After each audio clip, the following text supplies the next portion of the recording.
एक बार एक कुम्हार ने बड़े सुंदर सुंदर दीपक बनाए। उनमें से 4 दीपक आपस में बात कर रहे थे। पहला दीपक बोला, मैं हमेशा बड़ा बनना चाहता था, सुंदर और आकर्षक घड़ा बनना चाहता था, पर क्या करूं, जरा सा दीपक बनकर रह गया। दूसरा दीपक बोला, मैं भी अच्छी भव्य मूर्ति बनकर किसी अमीर आदमी के घर की शोभा बढ़ाना चाहता था, पर मेरी फूटी किस्मत देखो, कुम्हार ने मुझे एक छोटा सा दीपक बना दिया।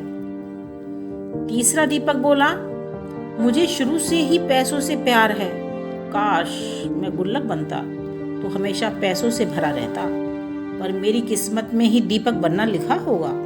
चौथा दीपक खामोश रहकर उनकी बातें सुन रहा था। अपनी अपनी प्रतिक्रिया देने के बाद उन दीपों ने चौथे दीपक से भी अपनी जिंदगी के बारे में कुछ कहने को कहा। चौथे दीपक ने कहा, भाइयों, कुम्हार जब मुझे बना रहा था तो मैं बहुत खुश हो रहा था, क्योंकि वह मुझे बनाते वक्त प्रसन्न था। उसने जब मुझे बनाया तो मैं अपने जीवन के प्रति कृतज्ञ हो गया कि मैं एक बिखरी हुई मिट्टी से एक सुंदर दीपक बना जो अंधेरे को दूर करने का साहस रखता है। मैं वो साहसी दीपक हूँ जिसके जलते ही अंधेरा छूमंतर हो जाता है। मैं आभारी हूँ उस कुम्हार का जिसने मुझे ऐसा रूप दिया कि मैं भगवान के सामने मंदिरों में प्रज्वलित किया जाता हूँ। मेरी रोशनी में पढ़कर न जाने कितने होनहार बच्चे आज बड़े बड़े ऑफिसर बन गए हैं और देश की सेवा कर रहे हैं।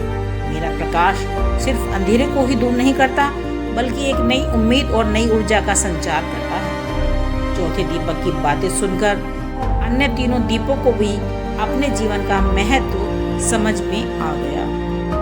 दोस्तों, अक्सर हम इंसान जो मिलता है या जो हम हैं उससे संतुष्ट नहीं होते और उन 3 दीपकों की तरह अपने कुम्हार यानी ईश्वर से शिकायत करते रहते हैं।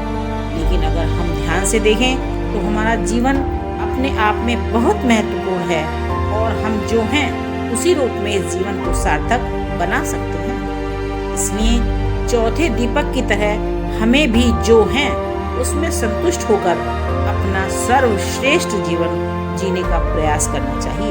यदि आपको कहानी पसंद आई हो तो वीडियो को लाइक करें, शेयर करें और चैनल को सब्सक्राइब करें।